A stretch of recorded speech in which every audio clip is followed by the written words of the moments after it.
Bluegrass Jam Along is proud to be sponsored by Collins Guitars and Mandolins, each and every one built from the sound up in Austin, Texas.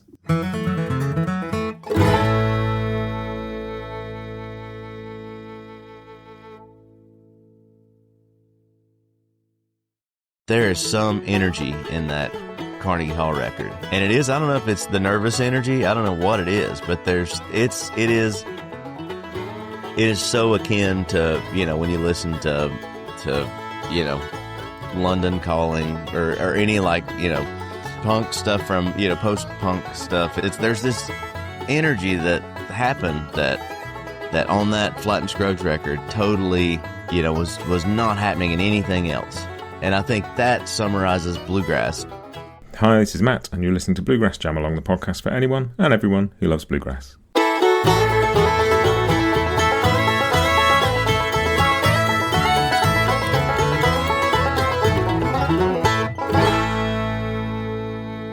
Hey everybody, welcome back to Bluegrass Jam Along. This is not any old episode of Bluegrass Jam Along. This is episode number 500 of Bluegrass Jam Along. It's kind of nuts, really. I can't quite believe we've got this far. It's been such a joy and such a journey and such a lot of fun doing these. I'll talk about that a bit more at another point, but I want to just let you get on with listening to this episode because this is a really cool conversation with Trey Hensley, all about not only one of his favourite records, but one of the first records he bought, in fact, the first record he bought, Flatt and Scruggs at Carnegie Hall. It's always a joy getting to chat to Trey.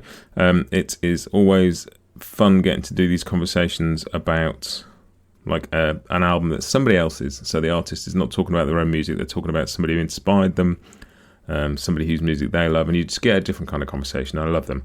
And I'm already in talks with people about doing some of these next year. And I'm very excited about those already. But this one is Trey Hensley, and I put out a very short episode on Monday this week to just mark the fact that December the 8th is a big date in bluegrass music. Not only was it the December the 8th, 1945, was the first time Earl appeared with Bill Monroe on the Grand Ole Opry, which means that that's the 80th anniversary of that this week. But also this record, live at Carnegie Hall, was recorded on the 8th of December in 1962, and then the record came out in 63. And we talk about that in the episode alongside all the other stuff. Such a fun chat, as I say. Really, really enjoyed this one. Just wanted to give a tip of the hat to Ivan Wolf, who suggested this as a record we could look at some point. And when he did, I immediately thought of Trey. I got in touch and asked if he'd be up for doing it, and he was. So thank you from both me and Trey to you, Ivan. That was a very cool suggestion. All the usual stuff applies. If you need a list of all the interviews, you want to know what's in those 500 episodes, go and have a look at bluegrassjamalong.com. All the info is there. There's also links to social channels and stuff if you want to come and say hello. That is it. As I say, I'll follow up with something on the 500th episode of the podcast and just a bit of a recap of what's been going on. But I will let you get on and listen to Trey Hensley talking about Flatt and Scruggs at Carnegie Hall.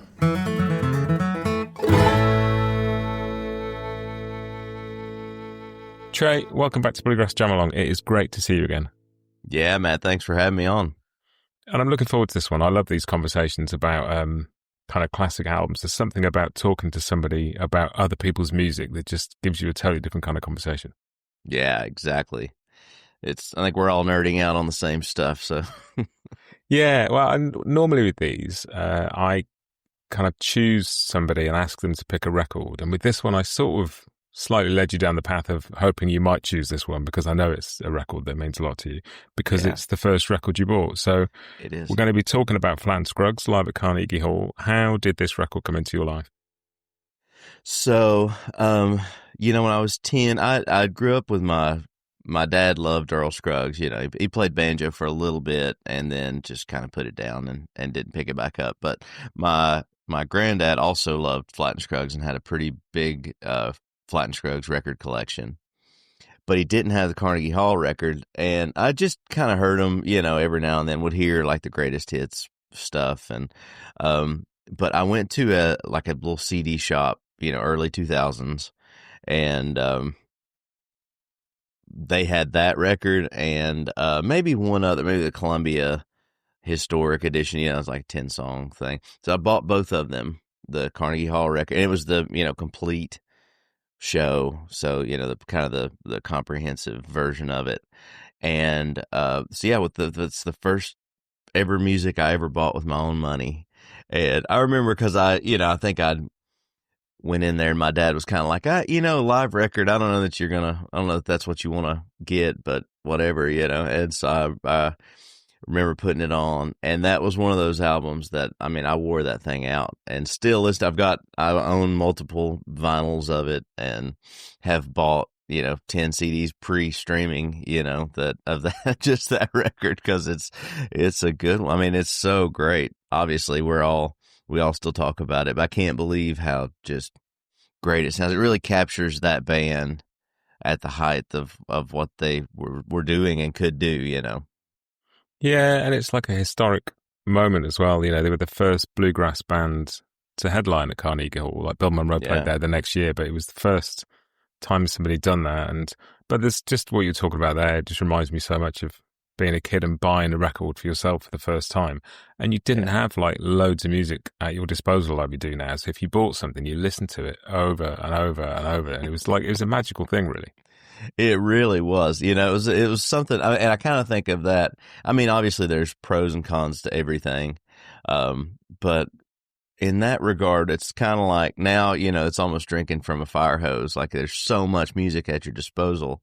And at that time, like it was just, I feel very lucky that was the kind of the first introduction to this music, of my own choosing. And yeah, I mean, that was one of those, like you said, I mean, I didn't buy another CD for a while. So I listened to that one over and over and over and over again. And that's, I just started getting into guitar. And so I think that record really was, because Earl played Wildwood Flower and Let the Church Roll On. There was a whole section where he played guitar. And, hearing that was a big reason for me doing what I do, Well, and you said you got your money's worth in terms of tracks on that CD because there's a lot of songs on there. I mean, they're all 2 minutes long, but there's a lot of them. Well, I was talking, I've been in this duo with Rob Ickes for a long time, and we've talked about this record a lot. And he was saying, when he had it, when he was a kid, his dad had it, and it was just a, 10-song vinyl LP or whatever. And so then when you buy the comprehensive version and it's got, those tracks at the end with Merle Travis and, all this just great stuff and some of it's like, I can't believe they're on the same side of the coin. I can't believe that they're playing Carnegie Hall and they do Old MacDonald Had a Farm, but Yeah. Well, and it was part of it, that whole kind of vocal Jew's harp segment as well. It's like you're hearing a traveling tent show from the 40s or 50s, but like in New York in 1962. It's a fascinating, but I wonder with that whether, because like at that point, the folk revival is in full swing. And like Lousie Scruggs was pretty canny. She sort of nudged them towards that a bit. And kind of, put the word folk in album titles. And, there's songs on there that definitely fit in there.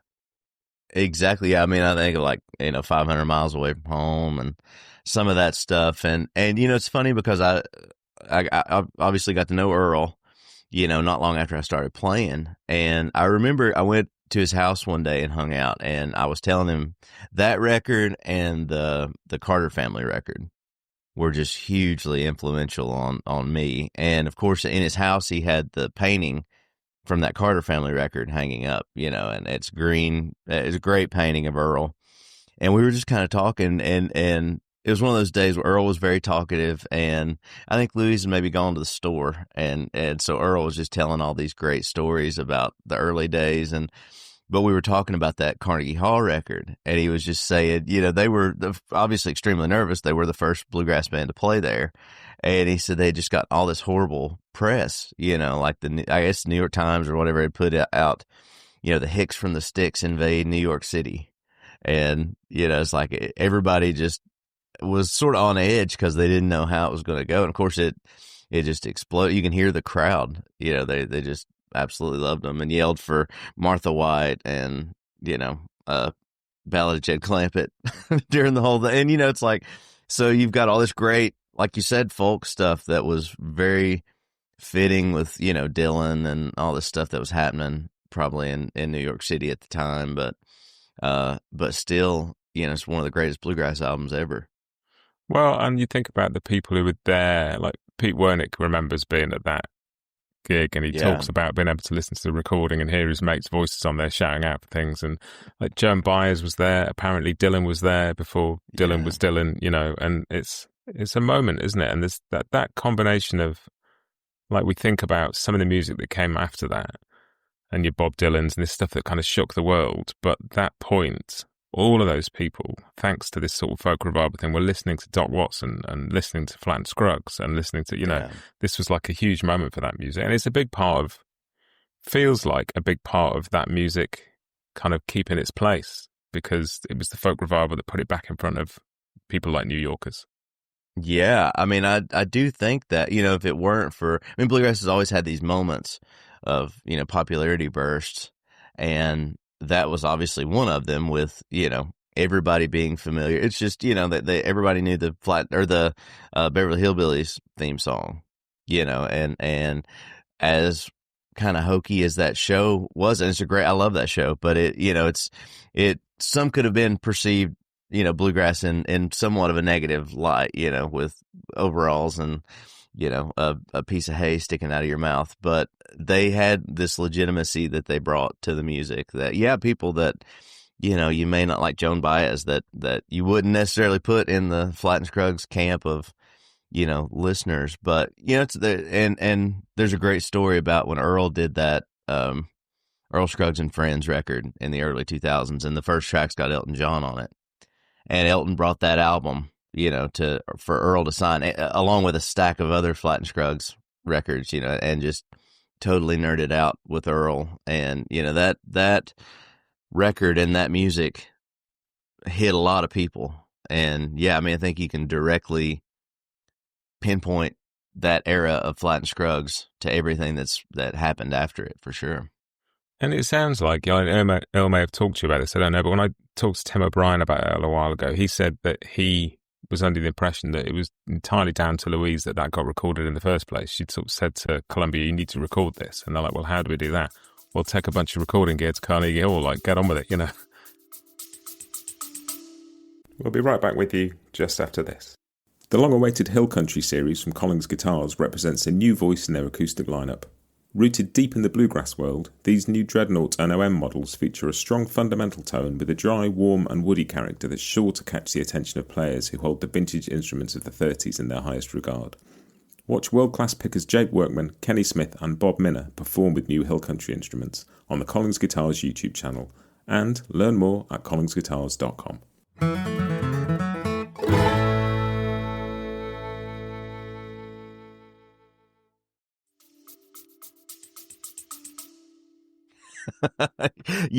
She was obviously just the brains behind all of this. And there's so much that, if it weren't for Louise, you can think of it in terms of, okay, well, look at post Flatt and Scruggs, what happened, with Earl having the review and, playing at college campuses and doing all this stuff that was and a lot of that was obviously got to play with his sons, and that's great. It kept it sort of as this family thing. And he was obviously getting influenced by the Byrds and all this stuff that was happening at the time.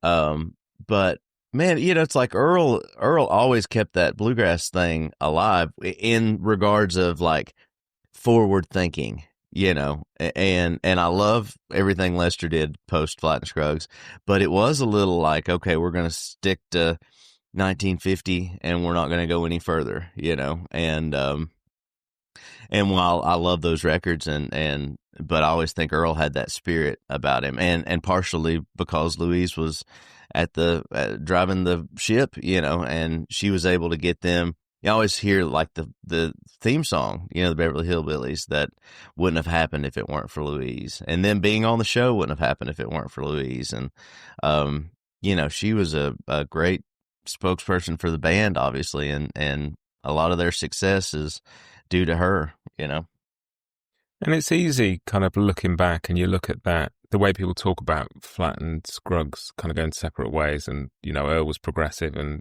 Lester wasn't, and all of that. And all that's true to a certain extent, but between them, they were part of one of the most progressive periods of string band music with Bill Monroe and like reinventing what that band could do. And they were both equal parts of that. So you can sometimes underestimate just like how important Lester was as well. Oh yeah. I mean, that's, I mean, you know, and his singing is so different from anybody else that was out there. And his rhythm playing was so different than everybody else it was this perfect storm of two people meeting and you know, and I'll be the first to say that like those late Flatt and Scruggs records I don't listen to them at all, you know, when it comes to them doing like a Rolling Stone, you know, it just doesn't move me the way that any of the stuff on Carnegie Hall did. And I appreciate it. I know what they were going for, but you can hear the beginning of the end at a certain point, you know, and we did the tour of, you know, the studio in Nashville where they cut all that, the Quonset hut out there. And they still had this great picture of Flatt and Scruggs recording session. And it's, you know, Lester turned one way and Earl turned the other, and they just, the two shall not meet. And, you know, it's obviously sad that it ended in that way. And I, you know, I know they made up by the end, and I know there was an age difference between Earl and Lester a little bit. And, you know, and like I said, Earl's sons being in the picture, you know, and being influenced by all this 60s rock that was happening. You can clearly hear that eking in, you know, but yeah, Lester, you know, it's like you said, it goes down to both of them. They were both pretty progressively thinking, and you know, the songs that they picked, even outside the Carnegie record, you know, pre doing Bob Dylan covers, there's a lot of just killer stuff that nobody else was really doing anything like. Yeah, it's interesting, that thing about like when you've got two people who are clearly so progressive, to then expect them not to be, it's a bit weird, isn't it? Because like it is, yeah. Like tradition is just the stuff that was progressive in its time that we just kept doing. Like everything's new at some point, and so you got to expect people to want to keep doing stuff. Like yeah, it's natural, and there's something about the timing of this that's just like fascinating to me on two levels. And one is like it's recorded in December 1962, and that's a fair chunk of time after they first played together with Bill. Like that, there's longer elapsed than there is left to go in their career together. But I looked it up, and it was recorded on the 8th of December in 62. And the 8th of December in 45 was their first appearance with Bill at the Opry. Wow. So I love that 8th of December little resonance going on there. And that means it's 80 years this year since that. So 8th of December this year will be the 80th anniversary of them first playing at the Opry with Bill, which is I know it's hard to talk about big bang moments without getting into cliches and stuff, but that's got to be one of the things that kicked this all off, isn't it? Oh yeah. I mean, you know, it's, and that's another thing. It's like, that's a perfect storm of, you know, you can always directly line up where bluegrass began, you know, with pre-Flatt and Scruggs joining Bill. And I mean, you know, obviously everybody knows that, but, I always love the story of Earl. You know, it originally was supposed to go, try out for Roy Acuff's band, you know, at the Opry, and Roy was sick and wasn't able to make it, and he tried out for Bill, you know, and it was, I forget who it was. It was somebody made the joke at the Country Music Hall of Fame one time of, well, what would have happened, you know, if Lester and Earl had joined Roy Acuff's band, and Roy Acuff would be the father of bluegrass. You know, it's like, and there's, you know, I know that Bill was doing things that obviously led to the sound, but it's hard to say otherwise, that Flatt and Scruggs weren't the direct big bang moment that this all happened, you know?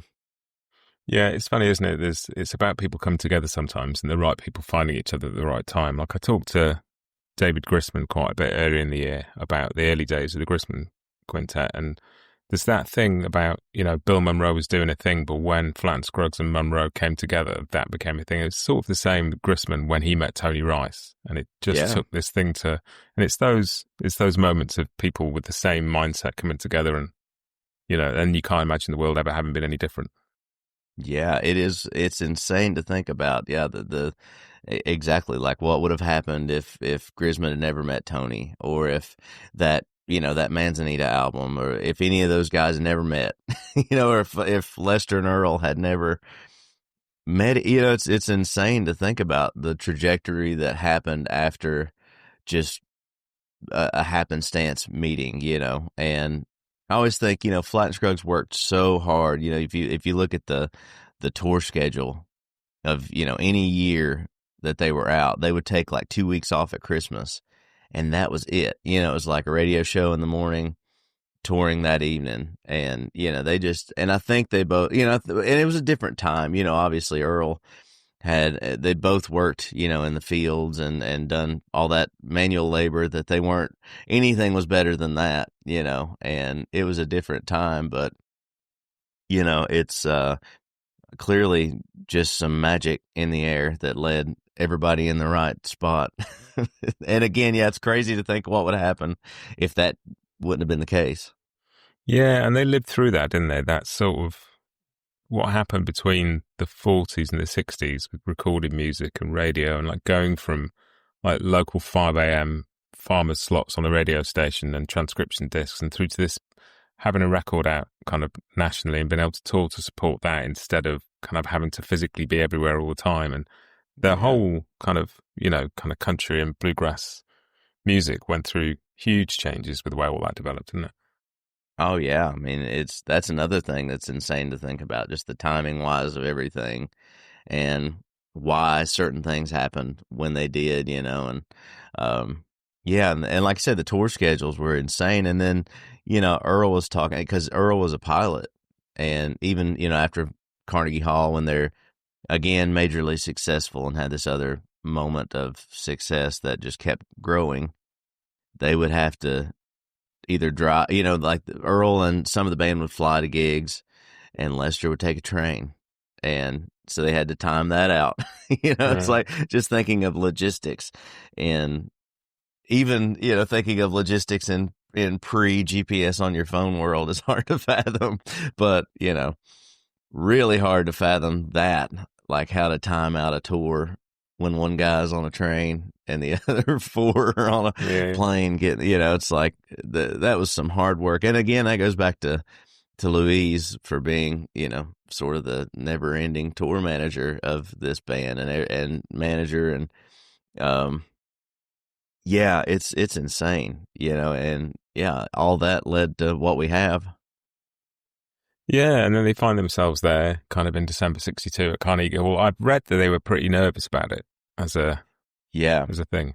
I've heard the same. And, it's having listened to it with a more, I guess, refined set of ears, you can hear that. And you can hear, even Earl. I always think of like the intro to Dig a Hole, because he plays it. And then there's this kind of a big clam moment right at the very beginning where he just, and Earl didn't do that. That was, even Earl, when he was up in age, just always played so flawlessly. And again, and he said that, to me that day, is like that they were nervous, for one, because of, they had all this negative press about them. And then, it's like, I guess it is intimidating. You've got all this success from this Beverly Hillbillies thing, and you're viewed in this certain light. And then you go to this, Carnegie Hall that at the same time they're doing, John Coltrane and Thelonious Monk have just played, it's like, and there's all this stuff that, this is the greatest venue in the land, and now this bluegrass music is going to be there, and how's it going to be viewed? And then to sort of have your fears confirmed with, all this negative press, and but you can hear from the crowd, like the I'm not sure what the deal with the cowbell, but you hear that multiple times throughout the night, just this person ringing a cowbell, and there's just it's a rock and roll crowd. Like, I'm surprised how enthusiastic that crowd is. And you talk about that original LP that's got like 10 tracks on it or whatever, and it's interesting then hearing the kind of full length of the CD, because as I understand it, like, people have been shouting out for the Martha White theme all the way through the first half of the show. And they hadn't planned to play it, but they go into a bit of a huddle in the interval and they go, look, we probably better do it, otherwise they're going to shout for it all the way through and ruin the entire recording. And And the way it's cut on their LP is it's like second or third track or something like that, I think, isn't it? Or is Yeah, it, exactly. it's beginning of side B, but they get it in fairly early, but it's much later Yeah. in the, you know. Yeah, and that's, you can hear it like it's people, yeah, after every song. It's funny because I forget what it's after. Maybe it's after Hung My Head and Cried or something that somebody else sang. You know, like Big Ball in Brooklyn or whatever. And you can hear somebody like angrily yelling, "Martha, why?" You know, yeah, they really wanted to hear this minute and a half song, if even that, you know. And well, it's even like Earl playing Flint Hill Special, and he has to do it again. You know, yeah, there, or maybe it's Earl's, whatever. It's Flint Hill.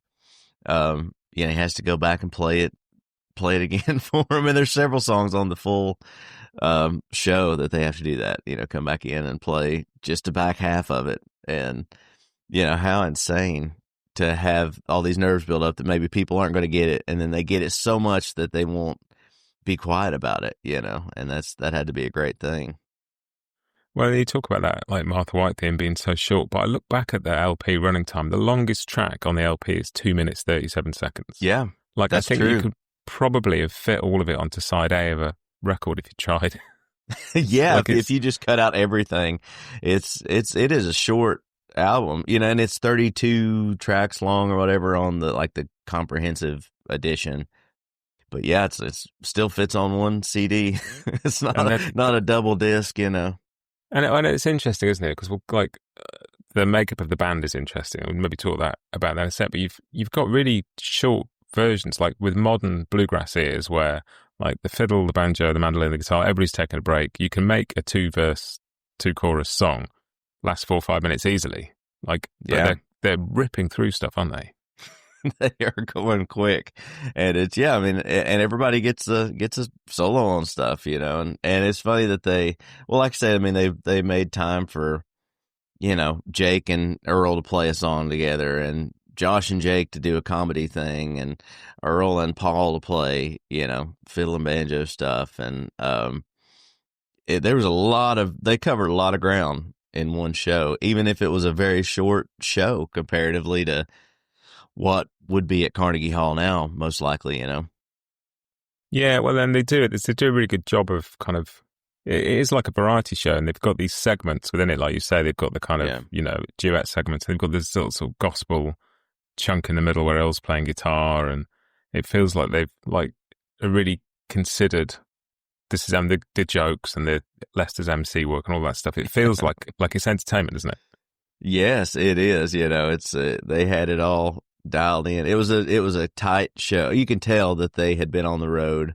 You know, there was thought put into everything behind it, even if it, you know, like in 2025, hearing them do Old MacDonald Had a Farm isn't quite what, you know, you would have expected in 62, but you know, it's impressive that they were able to fit all of what they do into one show, you know. And I think that is like the most, just, you can sort of go to that record and hear Flatt and Scruggs. It's, you know, there's obviously all this great stuff that was recorded super early that's everybody should listen to, but I always go back to that album, and I think there's more to it than it just being the first album I bought. You know, it's, when you talk to other people, there's more to it than that. And they did other live records, you know, that Vanderbilt album, and it's great.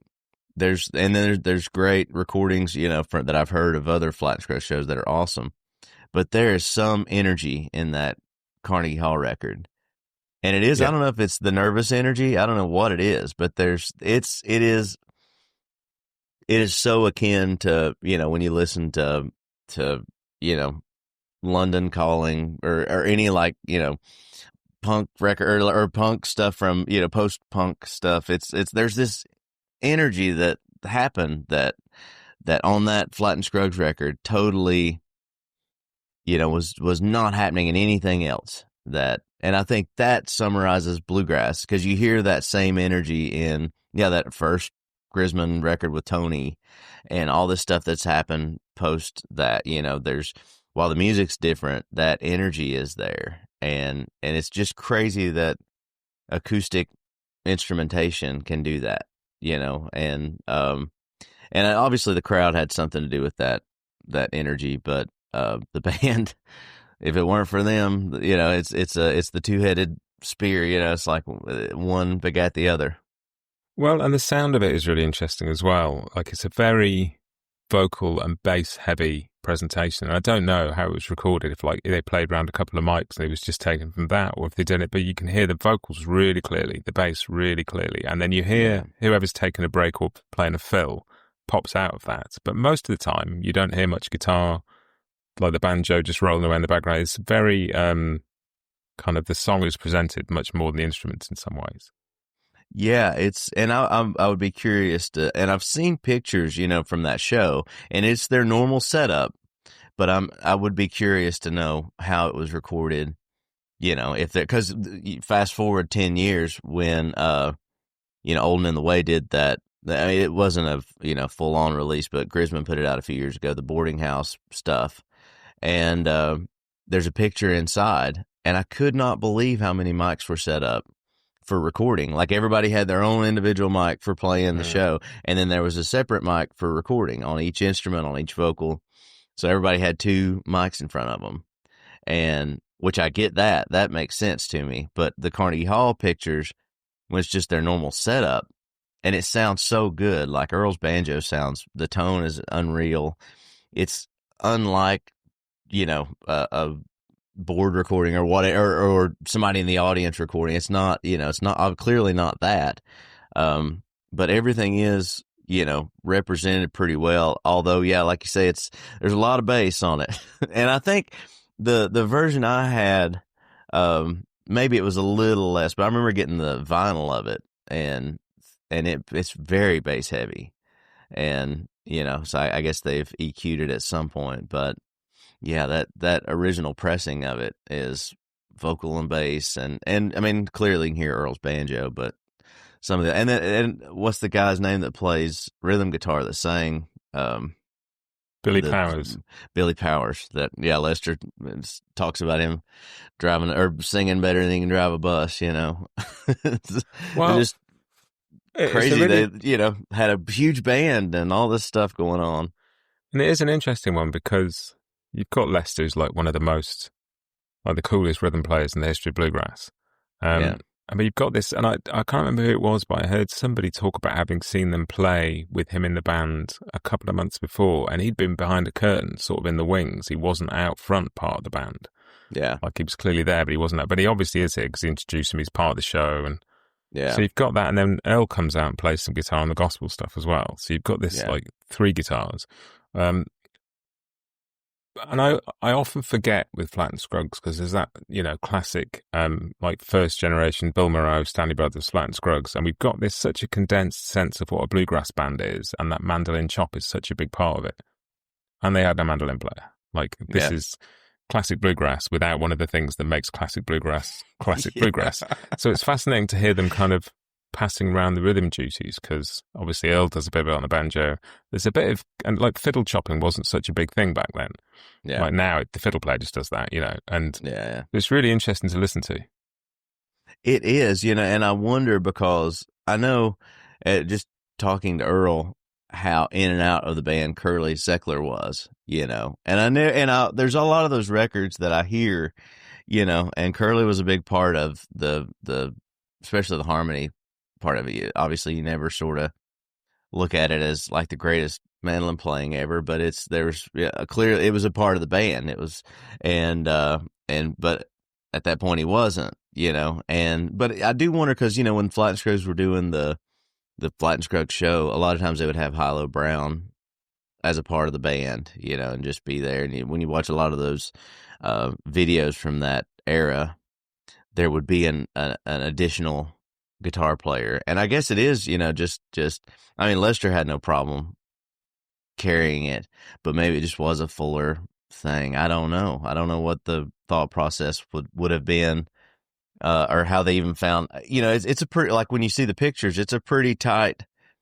circle, because you kind of forget that as well. Like, we've been,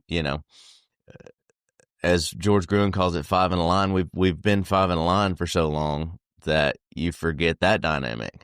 Hmm. that, this is recorded all on just a few microphones, if that's the case. Yeah, and like presumably they're kind of physically mixing it themselves like you do with that kind of setup. And if that is the case, and that's where the recording comes from as well, and that's astonishing it sounds so good because, I know, yeah. Just in and out of the circle. And But I guess they're used to, they would have been used to it, because if you listen to any of that stuff that happened early on, that's just the way it was, and it's perfect. It's but it's, and I'm sure that, like everything else, was just the way it was. And we've got 3 minutes, let's do a take, and everybody know their spot. It's kind of like when I listen to what's the song, I'll Go Steppin' Too. That's one of those that, like, you can hear footsteps. You can hear people walking. You can hear that. I love it because I think before the third verse, Lester coughs and the fiddle goes a little long, and you could just, if you're listening close, you can hear him walk into the mic, and obviously that's not the earliest Flatt and Scruggs stuff. That's kind of middle of the era, and they were still doing that. They were still all around a mic, just mixing themselves live as it was going down, and which is just impressive as all of the other parts of it. That's an impressive skill to have had, to live mix your own self on an album. well, and it's also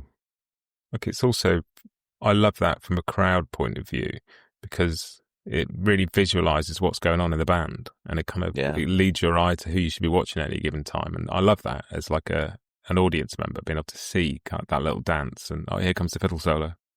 It is an impressive part of it, and that's funny because, I'll spend a lot of time hanging with George Gruen backstage at the Opry, and that was one of my favorite quotes from him one time, as he said, 5 in a line has almost killed bluegrass. And I get the point of, like, it's, clearly everybody can hear better, and clearly you have, more individual moments that maybe get hidden when like, if I always think of, like, Tony's rhythm, you hear more nuance with him having his own guitar mic, but there's that, again, it goes back to that energy thing that happens with that, having to mix yourself and having to step in and out. And so again, it's one of those, like, arguments on both sides that I fully get. And then, it's like now everybody plugs in, myself included. So that's if 5 in a line killed it, then plugging in, that's put the nail in. But Well, but it's interesting seeing, like, several artists do stuff. Like you see Billy Strings, and he plays the most enormous venues, and he will sometimes finish a set with a band around a mic and do a gospel quartet and just make everybody shut up and listen. And obviously Dale, he's been going back to that, and there's no better band out there, than the Dale McCurry Band have always been. And it still exists. Yeah, and I remember talking to Jerry Douglas about Earl when we did the 100th birthday special stuff that you were part of, and he was saying that was a big part of Earls of Leicester for him, was that choreography being part of the show again, and having that as a thing. And there's a glorious kind of little through line there as well with Johnny Warren, who plays with Earls of Leicester, because obviously it's Paul Warren playing fiddle on this. Yeah, that is one of the coolest, and that's a great, I love Earls of Leicester. I always thought that was one of the coolest things to have, Paul's son be a part of that. And he sounds so much like his dad, there's obviously he's got his own thing. But there's those parts, or the tone, and I always loved, I think that's, as much as I love Paul Warren's playing, that record, that Carnegie Hall record, is probably the highlight. It's like some of that stuff he does Leather Britches with Earl, and like all this stuff that's just, that fiddle tone was enormous. And it is on their, Flatt and Scruggs records, but that live album, there was some mojo on his, I mean, all of them, like, when you think of Josh Graves' dobro, that sound is, and having played with Rob Ickes for, 10 years, talking about how dobros have changed from that moment, and how at that time a dobro would have just been, sort of a cheaply made small body, no sustain guitar. It's this whole either started from Hawaiian music and then got into the blues, and but his tone is just unreal. And I think Rob played that dobro. We did a little thing at the Bluegrass Hall of Fame not too long ago, and it was funny to see that dobro. It was special to see it, but now it's all duct taped up, and it's been through some stuff, and I think that just that tone is it's pretty hard to beat on all of them. Yeah, and listening to that, I think that's the first record I'd heard that was not a recent record. That just I was sort of slightly floored by how big the dobro sounds in that record, because you're used to it being a sort of like a color instrument almost, rather than an in your face kind of lead instrument. And some of the breaks on that, and because you've got that kind of slightly scooped sound where the rhythm section is quieter than the bass, there's the lead, whether it's the fiddle or the banjo or the dobro, you hear them, you hear the detail of what's going on there, don't you? Yeah, I mean, I always think like that. There's several solos, but his solo on Founder Footprints in the Snow, Josh's dobro thing is just so perfect, and it's one of those, the sound is just massive, and just to know that, and I think it always sounded great, but that was just, again, I don't think it was just that being my first record. It was, when you talk to everybody, that everybody has this thing about it, and and the tones were unreal, and it's just hard to imagine. But clearly there's something with that room, because going back to that Coltrane and Thelonious Monk album, that's some of the best tone that either of those guys had. It's there's something that room had that I think you can hear on the album as well. Yeah, and I might be misremembering this, but I'm pretty sure that room was designed so people could give speeches in it, and you could hear them from the back row. It wasn't just designed for music; it was designed to be an acoustically good room that transmitted sound, so you could play really quietly at the front, and people would hear you in the back row. And it's not a small room. Yeah, it's a big hall. And it's that's one of the things when we were talking about just recording, it could have very easily been that, that's one of the reasons it didn't have to be, as specifically thought out, as far as everybody getting their own individual mic and recording it to tape in that way. And it was, around, I guess around a little bit later, but the same probably setup, the Johnny Cash at Folsom Prison stuff, and you see that band, it's their same setup. I think Johnny had two mics, they had taped them together, and it was, two mics on one stand, but everything else was just, their normal sort of setup. And that record's another one that's it should not sound this good. Just a bunch of guys in a prison, and that, but the tones, there's something about that, I guess, that analog gear that obviously adds the warmth to it as well. So you could go down that road. Oh, well, it's funny when you mention that record, you mention these two together, they're two records that have a lot of energy. That Folsom Prison record's got a lot of energy as well. And it does. I can imagine they were also quite nervous walking into that room. There's some strange parallels in a weird way. Yes. Yeah, there is. I think, exactly, because you don't know what's going to happen. I think that both of those albums could have gone very differently, and these crowds were so enthusiastic, and maybe neither, Flatt and Scruggs or Johnny Cash thought that was going to be the case or expected it to be the case. Well, just having talked to Earl about it, what little bit I did, I know that wasn't what they thought would be the case. And then there's a little bit of a pleasant surprise once you're a few songs in that, these people are just eating up with it, and that's great. And both of those records have become, if you were to sit a bunch of people down and list some iconic records in the, past 70 years of country music, those would probably crop up on most people's lists. Yeah, I would agree. I mean, and that's another thing. Like, when you think of the Johnny Cash parallel, where it's, and I love the San Quentin album. That's a great one. But there's, he kind of did a lot of live albums after that.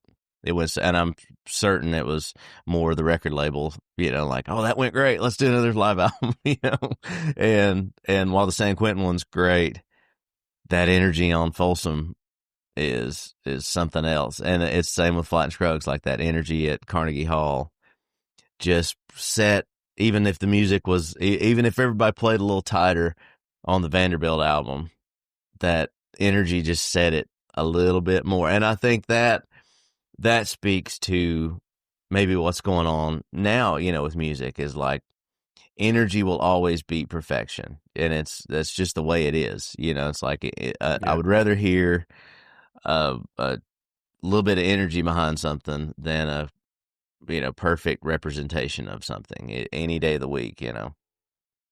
Yeah, essentially your job as a live performer of anything, whether it's like theatre or music or whatever, is you are harnessing and channeling energy, like to communicate something to people. And if you're not doing that, then you're not doing your job. You know what I mean? You're missing a key part of the thing. And, I can get why a band like Flatt and Scruggs that had been on the road, for, I don't know how many shows they did a year, but it had to be in the hundreds,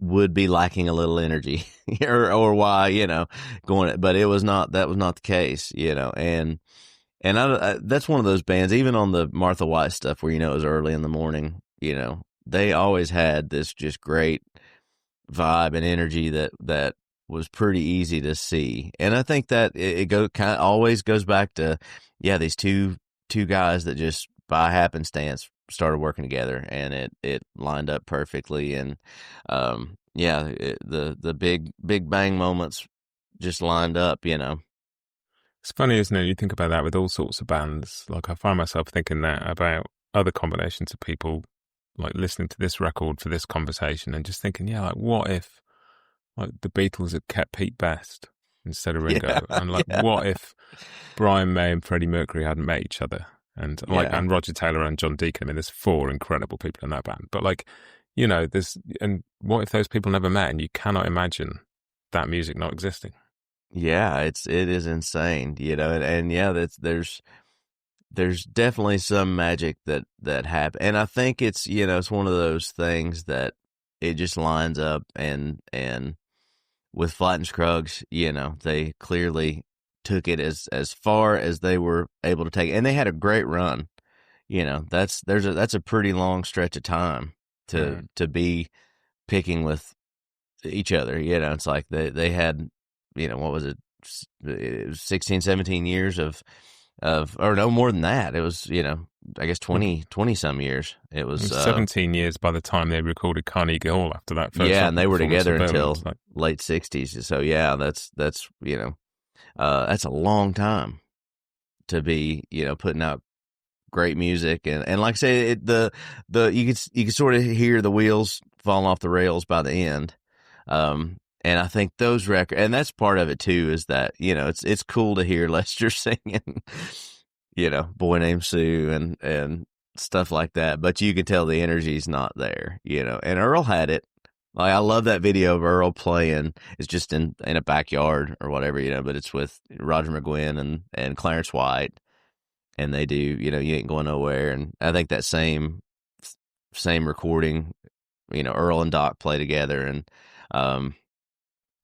so there's, Earl, I think Earl is one of those guys, and there's a lot of that in bluegrass where it's just continuous searchers, they're always sort of digging to find the muse. And I think with this acoustic music, it's, that's it. You don't get stuck in this rut of, just play the hits, and they could have clearly just done that, until Lester wasn't able to, but they just didn't do that.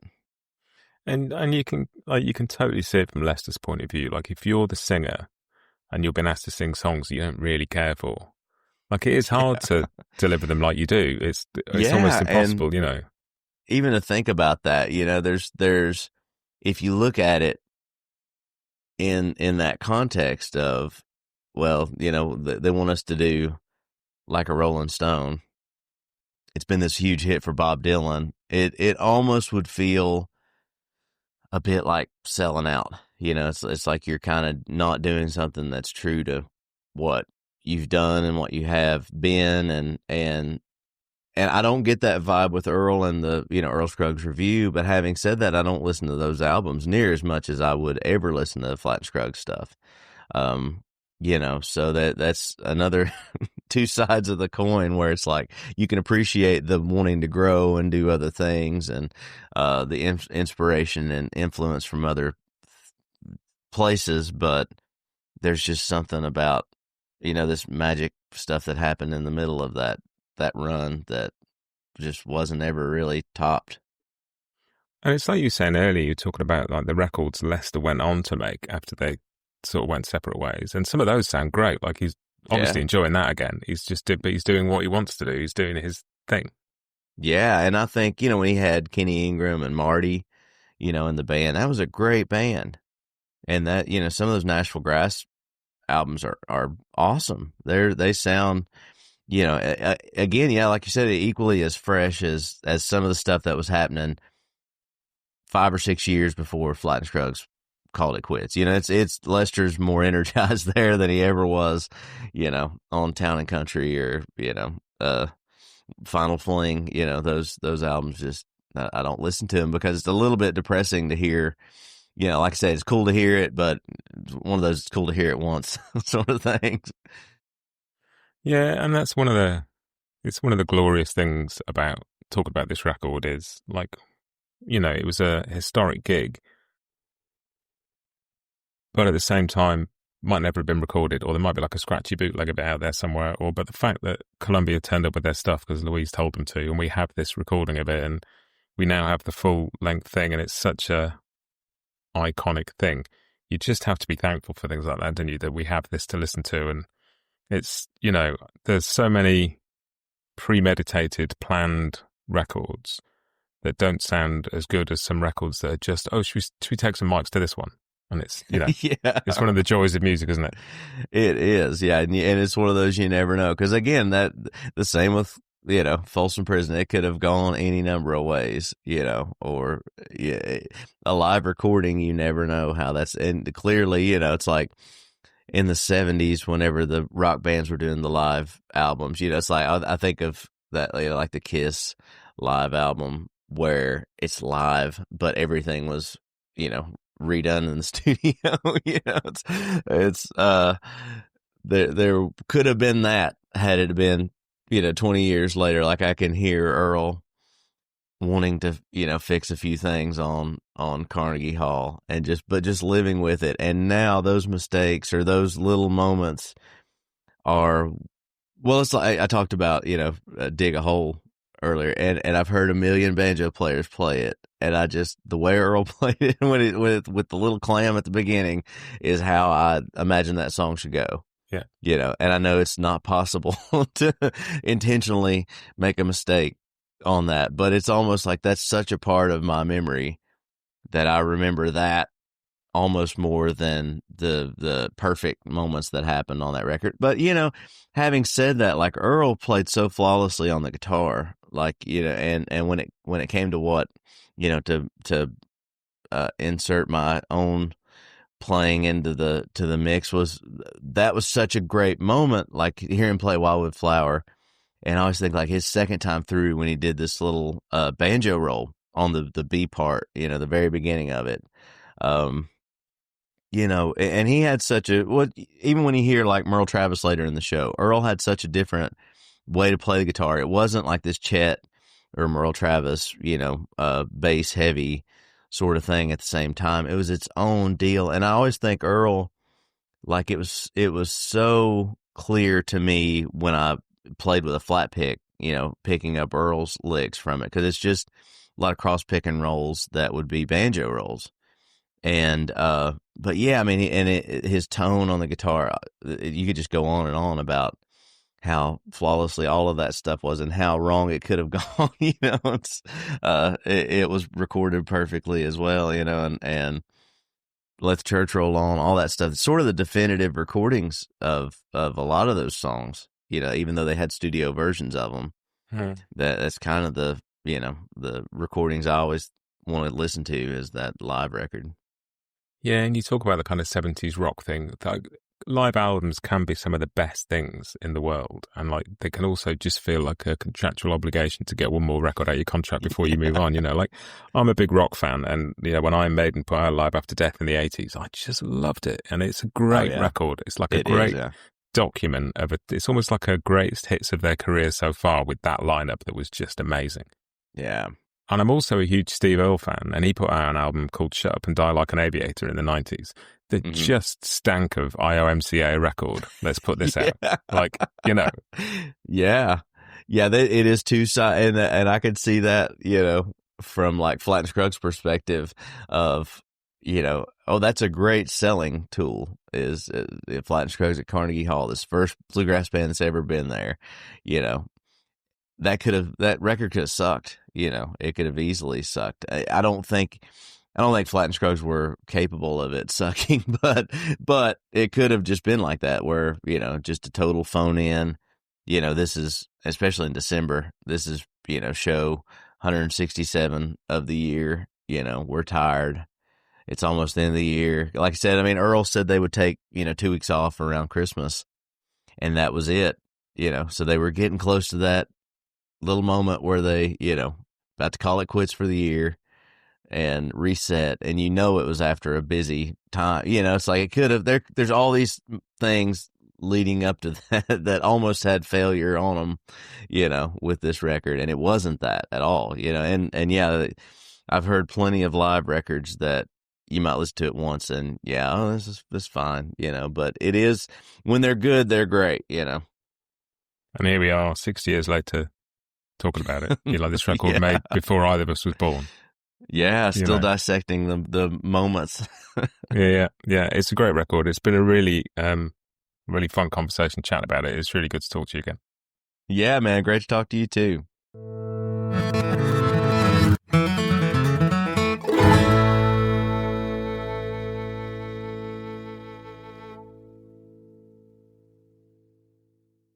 Bluegrass Jam Along is proud to be sponsored by Collins Guitars and Mandolins, each and every one built from the sound up in Austin, Texas.